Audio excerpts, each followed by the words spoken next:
देवा भाभी रोमांक में एक जवान शादीशुदा महिला हूँ। मेरी उम्र करीब 28 साल है और मेरी करीब 1 साल पहले ही शादी हुई है।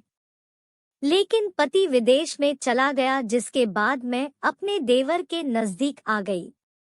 सर्दी के मौसम में देवर ने पति की कमी को पूरा किया। दोस्तों, कहानी सुनने से पहले हमारे चैनल को कीजिए और बेल आइकॉन को जरूर दबाएं, जिससे आपके पास सबसे पहले हमारी वीडियो पहुंचे और उसका आनंद उठा सके बटा। दरअसल मेरी शादी सुकेश नाम के लड़के के साथ घरवालों ने की है, लेकिन जवानी के इस वक्त में पति मुझे छोड़कर विदेश चला गया, जिसके बाद मेरे लिए कुछ जिंदगी में रस नहीं रहा।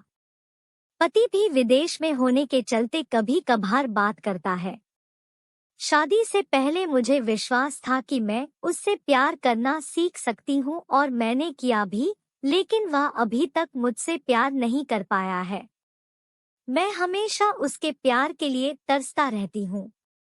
मैं जब भी उससे बात करने की कोशिश करती हूँ, वह काम में व्यस्त होने की शिकायत करता है। उसके पास मेरे साथ वक्त बिताने के लिए बिल्कुल भी समय नहीं है। वह मुझ पर ज्यादा ध्यान नहीं देता। सच कहूं तो मैंने अपने जीवन में इतना अकेलापन शादी से पहले कभी महसूस नहीं किया था। सभी तस्वीरें सांकेतिक हैं।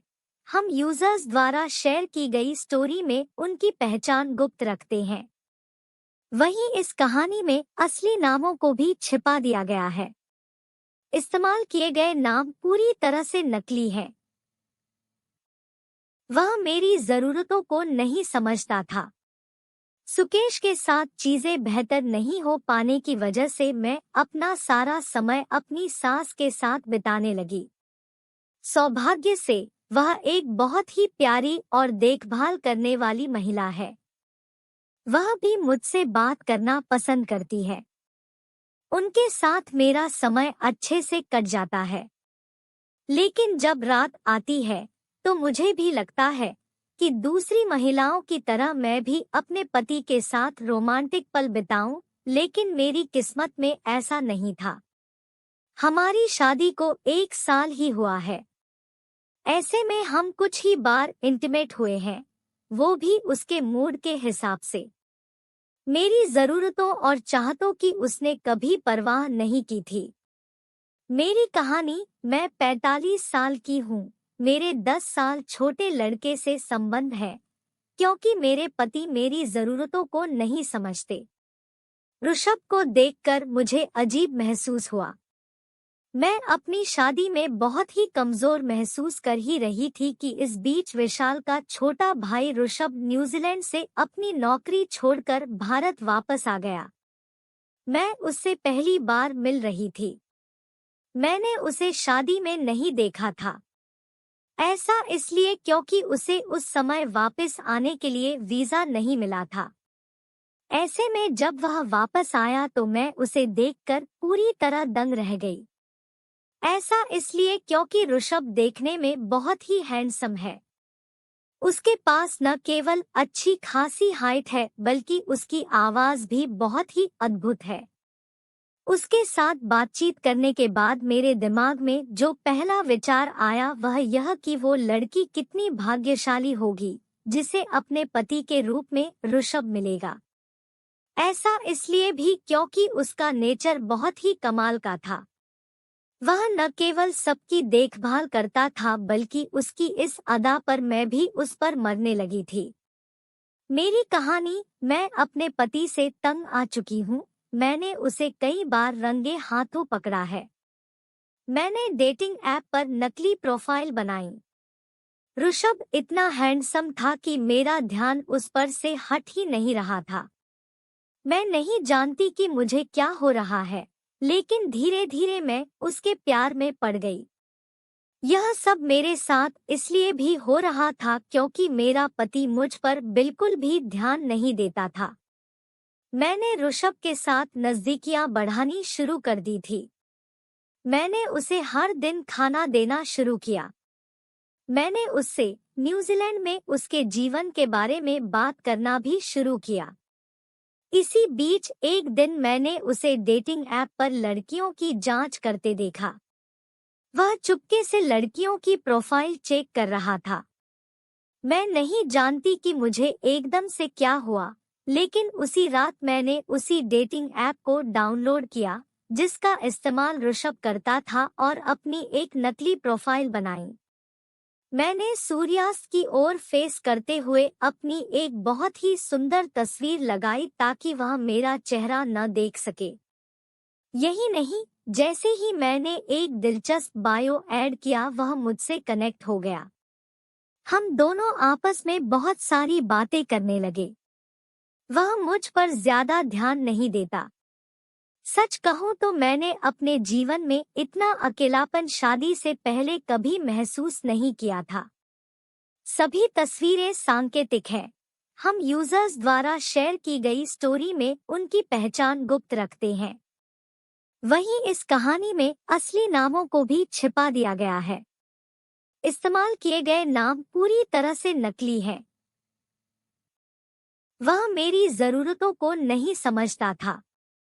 सुकेश के साथ चीजें बेहतर नहीं हो पाने की वजह से मैं अपना सारा समय अपनी सास के साथ बिताने लगी। सौभाग्य से वह एक बहुत ही प्यारी और देखभाल करने वाली महिला है। वह भी मुझसे बात करना पसंद करती है। उनके साथ मेरा समय अच्छे से कट जाता है। लेकिन जब रात आती है तो मुझे भी लगता है कि दूसरी महिलाओं की तरह मैं भी अपने पति के साथ रोमांटिक पल बिताऊं, लेकिन मेरी किस्मत में ऐसा नहीं था। हमारी शादी को 1 साल ही हुआ है। ऐसे में हम कुछ ही बार इंटीमेट हुए हैं, वो भी उसके मूड के हिसाब से। मेरी जरूरतों और चाहतों की उसने कभी परवाह नहीं की थी। ऋषभ को देखकर मुझे अजीब महसूस हुआ। मैं अपनी शादी में बहुत ही कमजोर महसूस कर ही रही थी कि इस बीच विशाल का छोटा भाई ऋषभ न्यूजीलैंड से अपनी नौकरी छोड़कर भारत वापस आ गया। मैं उससे पहली बार मिल रही थी। मैंने उसे शादी में नहीं देखा था। ऐसा इसलिए क्योंकि उसे उस समय वापस आने के लिए वीजा नहीं मिला था।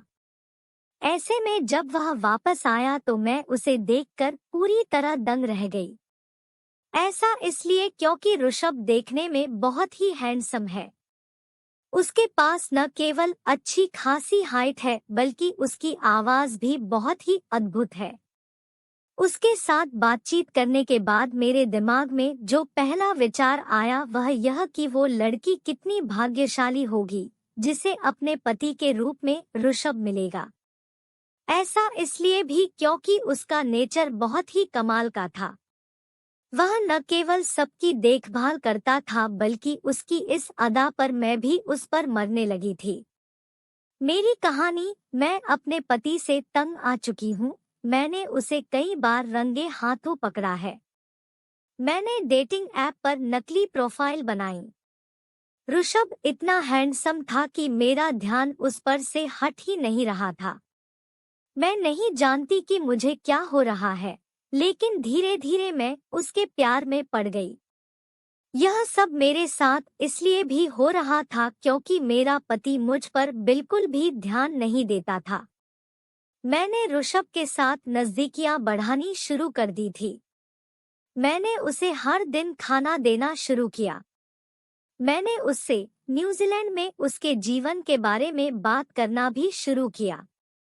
इसी बीच एक दिन मैंने उसे डेटिंग ऐप पर लड़कियों की जांच करते देखा। वह चुपके से लड़कियों की प्रोफाइल चेक कर रहा था। मैं नहीं जानती कि मुझे एकदम से क्या हुआ, लेकिन उसी रात मैंने उसी डेटिंग ऐप को डाउनलोड किया जिसका इस्तेमाल ऋषभ करता था और अपनी एक नकली प्रोफाइल बनाई। मैंने सूर्यास्त की ओर फेस करते हुए अपनी एक बहुत ही सुंदर तस्वीर लगाई ताकि वह मेरा चेहरा न देख सके। यही नहीं, जैसे ही मैंने एक दिलचस्प बायो ऐड किया वह मुझसे कनेक्ट हो गया। हम दोनों आपस में बहुत सारी बातें करने लगे।